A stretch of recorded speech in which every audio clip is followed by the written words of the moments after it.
وہ بری نہیں چھوڑ رہا، ڈٹ گیا، بار بار ڈانگ مارتا ہے تو میں اچھی چھوڑ دوں؟ آپ اپنی طرف دیکھیں گے، ہماری طرف سے کوئی کمی نہیں آنی چاہیے، سامنے والا جانے، اس کا کام جانے، وفا کا رشتہ مضبوط رکھیں، دوستی کا تعلق مضبوط۔ میاں صاحب نے کہا چنگی مندی سجنا کولو 100 واری ہو جاتی، کتنی واری؟ پکی گل ہے نا جی، کتنی واری؟ میاں صاحب نے کہا ہے 100 واری، ہم تو ایک باری بھی معافی دینے کو تیار نہیں۔ چنگی مندی سجنا کولو، ایسے نہیں آنے جانے والے سے نہیں، اس کے معاملے میں تو ہم خوددار ہیں نا، ہر ایک سے نہیں سنتے، وہاں تو ہم خوددار ہیں۔ سجنا کولو چنگی مندی سجنا کولو 100 واری ہو جاندی، یار یاراں دا گلا نہیں کر دے اصل پریت جنہ دی۔ اور پھر یہ بھی کہتے ہیں پانی پرن سہیلیاں رنگا رنگ کڑے، اسی پریا اس دا جانیے جس دا توڑ چڑھے، پریا اس دا جانیے جس دا، یاد رکھ لیں، پریا اس دا جانیے جس دا۔ مزہ تب بھی ہے کہ حضرت ابو بکر صدیق کا جنازہ روضہ رسول پہ رکھا جائے تو مصطفیٰ کریم کا دروازہ خود بخود کھول جائے اور حضور فرمائے لاؤ دوست کو دوست کے ساتھ ملا دو، پانی پرن سہیلیاں تے رنگا رنگ کڑے، پریا اس دا جانیے جس دا توڑ۔ رشتوں کو ثابت نہ کریں، رشتوں سے وفا کریں، ثابت نہ کریں میرا بڑا رشتہ ہے، آپ پتہ چلنا چاہیے کتنا رشتہ ہے۔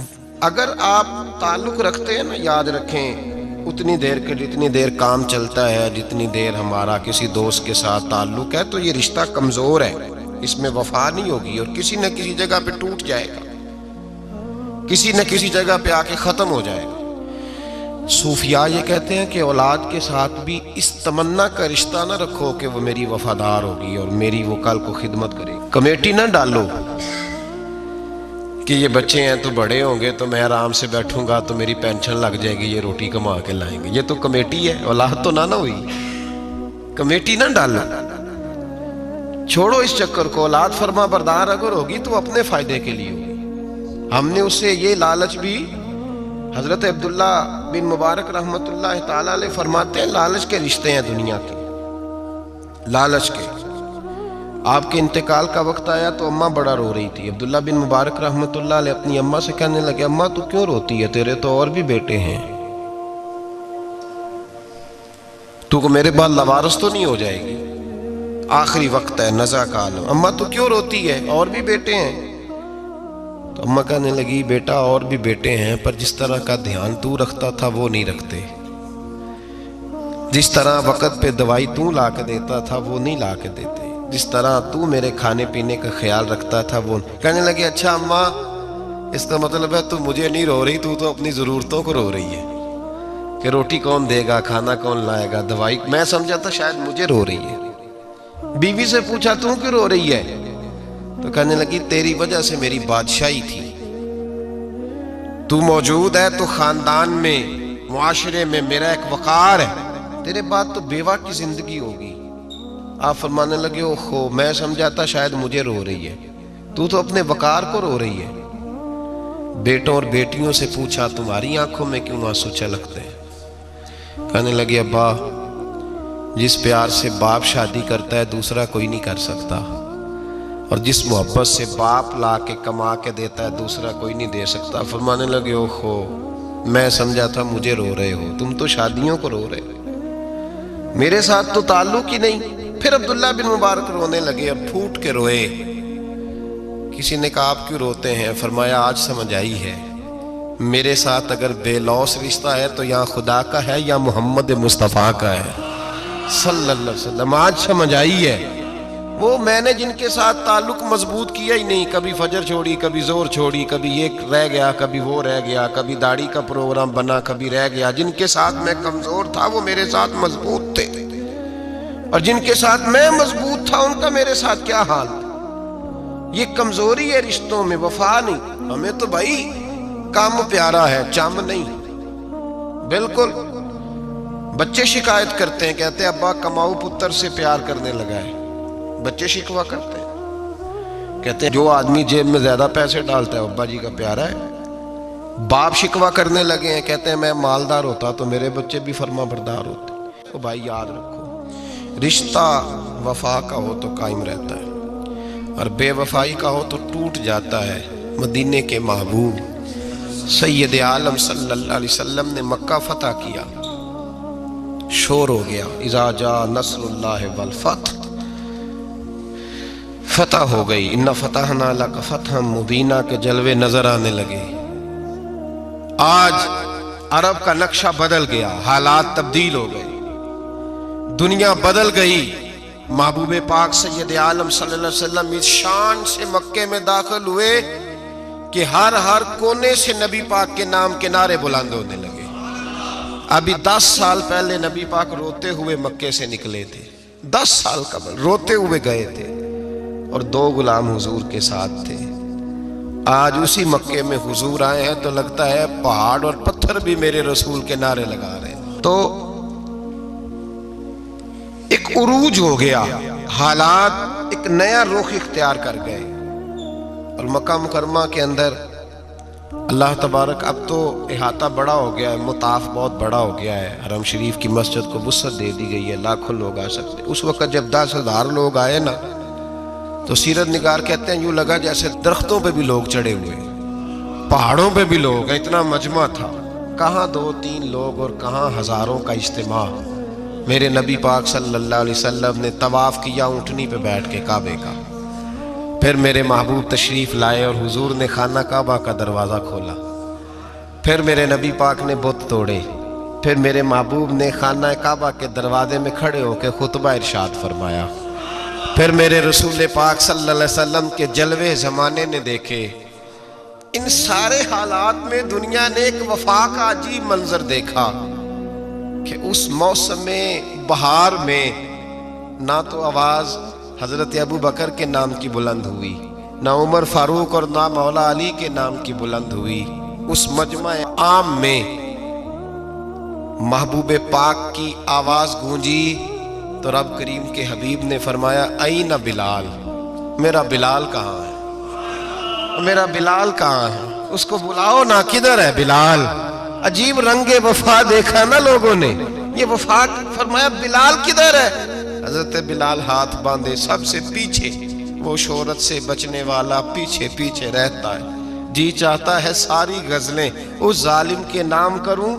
پیچھے تھے حضرت بلال رضی اللہ تعالیٰ عنہ، دوڑے حضور میں حاضر ہوں، فرمایا ادھر آ یار، کعبے کی چھت پہ تو چڑھ ذرا، آذان تو سنا۔ ایک صحابی حضور کے کان میں بولے، اور یہ بھی حکمت الہی تھی کہ وہ بولے، حضرت بلال کی شان ظاہر ہونی تھی، کان میں کہا یا رسول اللہ کافر پہلے ہی مر گئے، پہلے ہی کوئی حال نہیں ان کا، آج تو بالکل ہی ختم ہو گئے حضور، آج آپ کا سکہ چل گیا ہے، بلال کے بڑے دشمن ہیں، بلال کو رہنے دیں، کوئی اور نہ آج اذان دے دے۔ کان میں بات کہی تھی، چاہیے تھا جواب بھی کان میں آتا، پر معصوم آمنہ فخر آدم و بنی آدم وفا کا خطبہ پڑھنے لگے، وفا کا خطبہ شروع ہوا۔